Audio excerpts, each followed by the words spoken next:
So now let's talk about eligibility. So we're really going to be focusing mostly on centers, daycare centers, and adult daycares. Now, at risk, you do not have to have applications or enrollment forms to be on our program. So really, this part for at risk does not really pertain, but it does pertain to our regular daycare centers and our adult daycare centers. So we every year going to send out the new application and agreement. So every year it's on a new. Sometimes it gets updated a little bit. Like this year, we did update the daycare application. We did not update the adult day. We are going to cover both of those in case we have adult daycares on watching today and for centers. So every year we put the year on it. So you can that application is only good for 1 year. You cannot complete any part of the application for the parent or the guardian. The only thing that you are allowed to do is put the enrolled person's name on there. So first and last name, that's the only thing that can be put on there. Again, they all have to be on the current year form, and you have to distribute it every single year. Now, the ones that we have that are in the manual and that we give out is the English one. But if you are needing an application in any other language, USDA does have applications in 50 different languages. You can go to our website. We also have a Spanish section. You can use the Spanish one as well. The Spanish will not look like the regular daycares. So those are USDA's. Now, the daycare one that we have for children, we have created it. We actually got it from another state and we got it approved from USDA. So even if you're looking at the English one that was USDA's and another language one, they may not look similar either. If it's on USDA's website, we just go by what they have. Sometimes they're not the most current, like it may have an old date on there, but we don't change theirs. We only change ours, and we did update the date on the Spanish, and you can go to the Spanish section and find that. Again, if you go there as well, we do have a link to those that are in another language. So it is required for enrollment forms for those that are at a Head Start or a child care center. So what we did, on this enrollment form, you have to have the enrolled child's name, the date of birth, normal days in attendance, the normal hours of care, and the meals that are served. Again, this is only for daycare centers. This is not for at-risk or for adult day. They do not have to have enrollment forms. Now, if you look at our application and agreement, if you look at our application that you give the parents, that we call it the FSIA, the Family Size and Income Application, at the very top section of that is the enrollment form for daycare centers. So you can use that very top, as long as that's filled out, that is the enrollment form. Now, if you have some families that they don't want to fill out the application, they don't even want to fill out the top section, we have what's also called the CACFP enrollment form that you can use. And this is located in the training manual, and it is on the resource library as well. It is called, we did have one called Head Starts, but we did change it to be CACFP enrollment form. It can be used for anybody. Again, maybe you have a parent that doesn't want to fill out an application, but you're still required to have an enrollment form. So you can give them that one. And that one is done one per child. So on the enrollment form, if they fill out the application and agreement, they can list all children there. But say they have 3 children and they're all different ages, they all need to have their own separate CACFP enrollment form. Now, we have talked to some people, and some of you do your own enrollment form. We can't accept DHSs, but maybe you have an enrollment form that you created. As long as it has all the information that we need and you get it approved by your program specialist, then you can use that one. So it's one of those 3 options. Either if you're a daycare center, you can use the very top section of the application. If you're a Head Start, or if you're a daycare center and your parents don't want to fill out the application, you can get the CACFP enrollment form that we have, or maybe you want to create your own. And you can do that, but if you do that, it has to first be approved by your program specialist. Now, we do have Head Starts on the program. Head Starts do not need to have an application and agreement. The only thing that they do have to have is an enrollment form. All children, if your Head Start is a federally funded Head Start, all children are automatically free. Now, if there are other children that are in the household, but they're not in Head Start, then they don't qualify. It's only those kids enrolled in Head Start. So the center has to have a Head Start enrollment information. So on this form, it's a list of all children who are enrolled in the Head Start, their ages, the date that they enter, the entry date of Head Start, and possibly the drop date. The enrollment form, they can use, again, the CACFP enrollment form that we just talked about in the manual, or you can create your own as long as you have it approved by your program specialist. And I think a lot of people would like that route. They didn't realize that they could do that. So application approval, we're going to talk about two types. We're going to talk about income and categorical. So we're first going to talk about income, and first we're going to go over the child care, and we're going to go over the adult daycare. And then we're going to talk categorical. So it's SNAP, TANF, and FIDPR is a categorical. A foster child is categorical, and only for adult daycares, if there's a Medicaid number or a Social Security number on there, or their SSI, that they're getting SSI benefits, then those qualify for free as well. But it's only for adult daycare centers if Medicaid or SSI is listed. So this is the income application for the child care program for children. Again, you can see here this is for the year 22-23. Right here, this top part is the enrollment form. Part 1 is the ethnic and racial information. This is optional. It is not required for a parent to fill that out. Now here at the top in the enrollment section, it does have the child's first and last name. All children that are enrolled in the center will be listed up here with their birth dates. Again, the normal meals that they eat, the normal times that they're in care.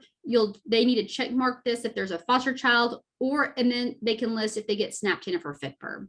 And then these are the normal days in care. Again, this is the enrollment form. And if your parents do not want to fill this out along with the rest of it, then they do have to fill out the CACFP enrollment form. Now, part 2, any child that is not enrolled in the child care center or any other household family member will be listed down here. So you will add this information and this information to get the number in the household. So if anybody has income right here, they get $150 a week, and then this person gets no income at all. And then part 3 is the signature. So someone no matter if they don't put even if they do not put income information, it still has to be signed and dated. Now, if they were being approved by income, they would have to have the last 4 of the social. This one is not being approved by income because they have a SNAP number. Then they do not have to have the last 4 of the social. Now, if this is an income application and that's how it's being approved, then the last 4 of the social does have to be listed here, or it has to be marked, I do not have a Social Security. And then this line right here, anything underneath here is approved by the facility, by the daycare center. So this application is technically not approved until someone from the daycare center fills this information out. One change that we did make from last year, if you've been on the program, is it used to say their gross gross monthly income, and they noticed that people were not putting their monthly, they were still putting however often they get paid. So we took that away, and it now goes back to they list how much they get, and then they tell us how often they get paid. So again, at the very, very top is the enrolled children's information. Part 2 is every other person in the household that's not listed, that's not enrolled in the center. If the household member has no income, they have to check the no income box. Again, it's gross income, so it's before taxes, and they do have to list how often they get paid. If they don't, you do need to ask them that information. And then they have to have a signature of the adult household member and the date. Again, if it is approved by the income, then the last 4 digits of the Social Security number have to be on there, or it has to be marked that that they do not have a Social Security number. And if you do need some, we have some examples in the manual. So this is the adult daycare application, and this is just the first page. It does have a front and a back to the adult daycare, and at the very top, you have to list all household members are listed up here. Again, if there's no income, the age, if they receive any benefits, it goes here. So the name of the person and what benefits they're getting, maybe it's a SNAP number, it's a TANF, maybe it's Social Security, maybe it's Medicaid. That information goes right here. This one is approved by income. They did not have any of this information. So they put the household member's income here, and they get paid monthly. And so if you come down here, the person signed it and dated it, they put the last 4 of their social. They do have a social, so they put the last 4 there. And again, the Hispanic information is optional. And then on the back side is where the The center signs that. Again, the application is not approved until the center fills that information out. It lets us know how they approved it, all the information from there. Again, part 1 for adults, it's who's enrolled. Part 2 is, again, the name of all other household members.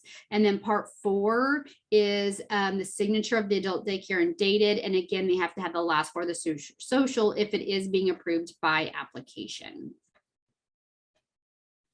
Now, in the application, like a part 2 of the center application, if it's not completed, and even if adult daycare, if it's not fully completed, it cannot be approved for benefits. If an incomplete application are considered a not eligible, if they don't give you an application, again, they also will go into the not eligible section. All of the family size and income applications are approved at face value. So you take on there. So if they mark it's a foster child, you assume it's a foster child. If maybe they ask you questions, like for instance, they may have a question about if it's a guardianship. A guardianship is not a foster child. A foster child is one that's awarded to the state. So if it's a guardianship type situation, then the parents or the guardians would put their household income information there. But you don't have to ask for, like, you want to see reports or you want to see documentation that it is a foster child. Maybe you have an application and all they did was mark the no income box, or maybe they wrote zeros all over it. If they do that, when they fill it out, and they sign it and put the last 4 of their social, it is considered a 0 income application. So you can't approve it for benefits because it is a 0 income, because they said nobody gets income, or they wrote zeros in there, and they signed it and did the last 4 of the social.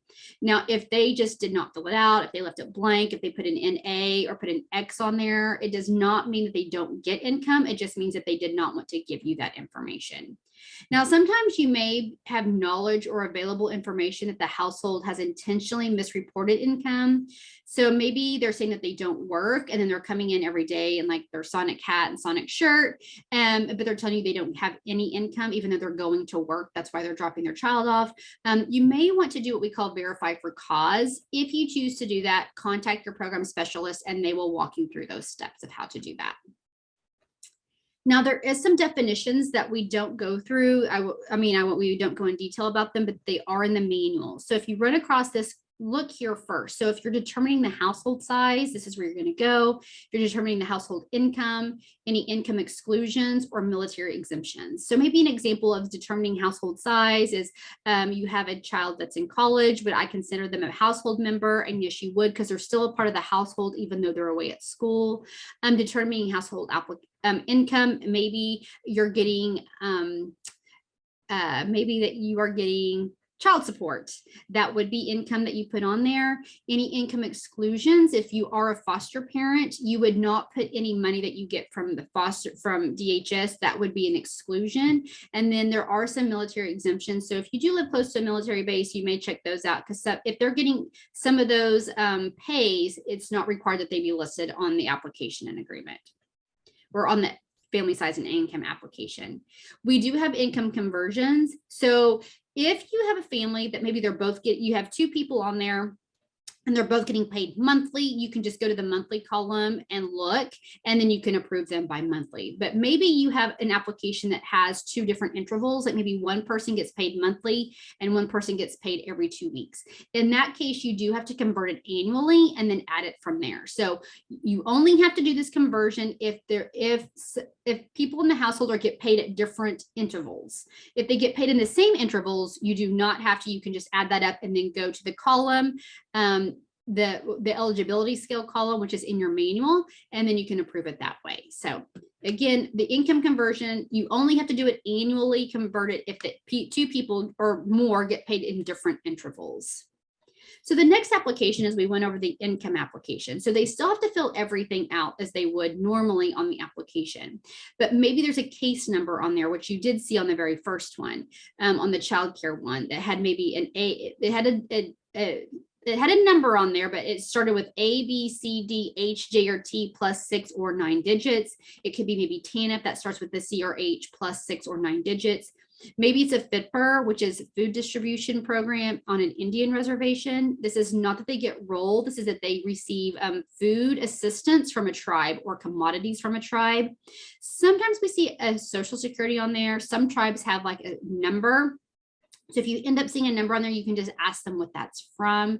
An adult daycare only, they are allowed to put their SSI or Medicaid number on there, and that all of these that have information on here, everybody in the household is free. So if there is one number on there, no matter who else is at the facility, everybody does eat for free. It's just one person in the household. It doesn't have to be a child that gets it. It just has to be someone in the household.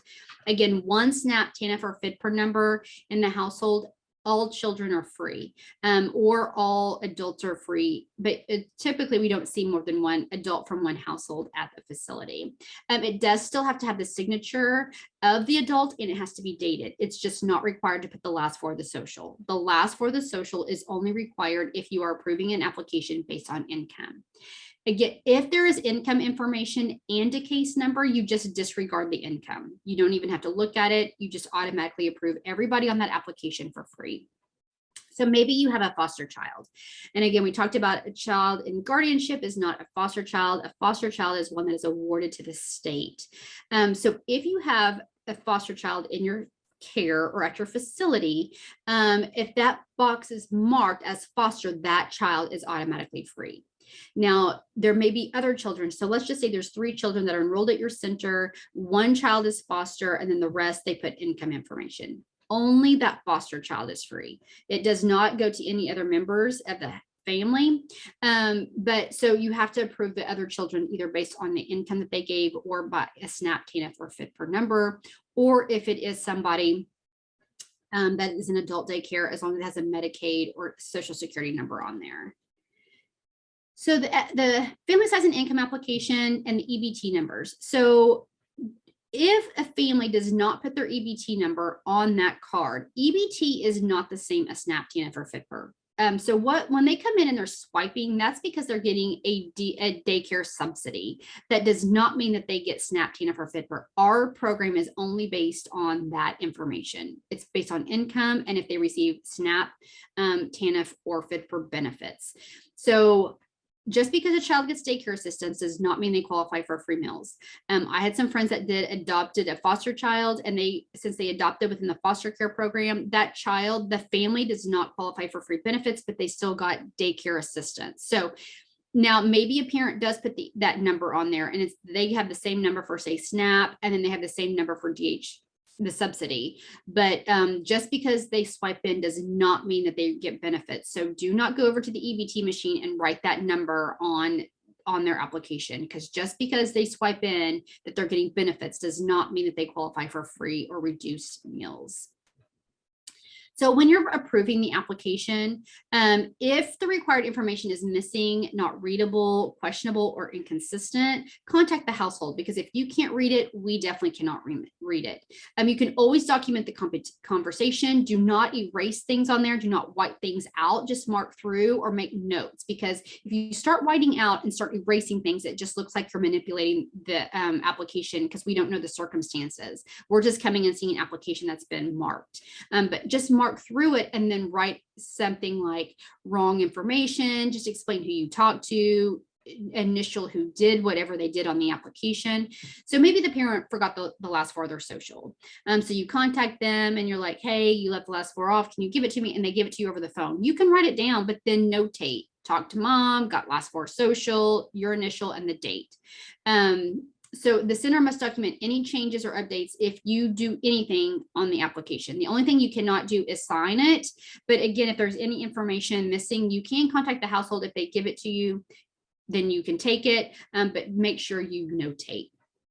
Now, again, once a family fills out the application is not approved until someone from the center approves that application. So at the very bottom or on the back side of the application, depending on what program that you're on, whoever is designated at your facility has to sign and date it. It's just you're the approval.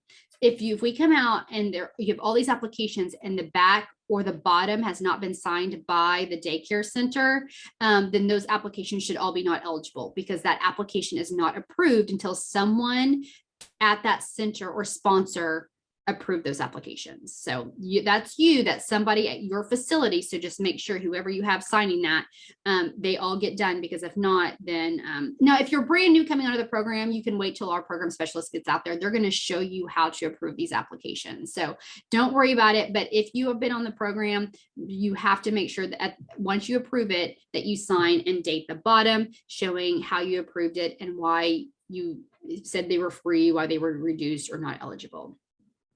So after you approve the applications, depending on the income that's on there, maybe it's categorical, maybe it's foster. So if they are foster, categorical, maybe it's income, or if it's a Head Start program, then they're free.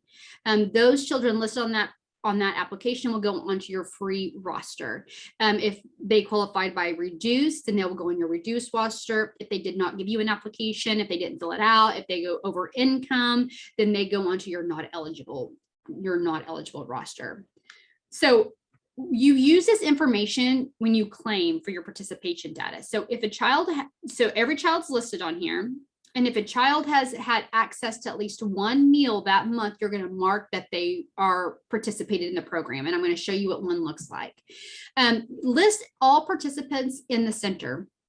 Now, you may have some children or infants at your center that you're not claiming. Maybe they have a lot of allergy issues. And so the parent wants to bring their food. So you're saying, yes, I don't do this. So I will, you're not going to claim the meal. Or maybe it's an infant and then the family filled out an infant meal waiver form and you're not going to claim them until that child turns 1. They still need to be on the roster, because when we take your attendance records and then we match it against your roster, we're just going to think that you left them out. So if they're not participating in your program, like for instance, Brenda Childs, it says NP, let's just say that maybe but when she is there, she does not have access to a meal, or maybe she has a lot of allergy issues and the parents just feel a lot more comfortable bringing the food. So she's in your daycare facility. We see that she's in attendance, but you're not claiming her. She's not participating. Sue Sanders, she is an infant. That's what the I stands for. And it looks like she'll turn 1 sometime in the month of February, because you're not claiming her as an infant, but at 1 year of age, you can start claiming her. So that's what these indicate here. And again, the ones that have an X, it just showed that this person was in attendance and at least ate 1 meal during the month. That is what it shows on the rosters.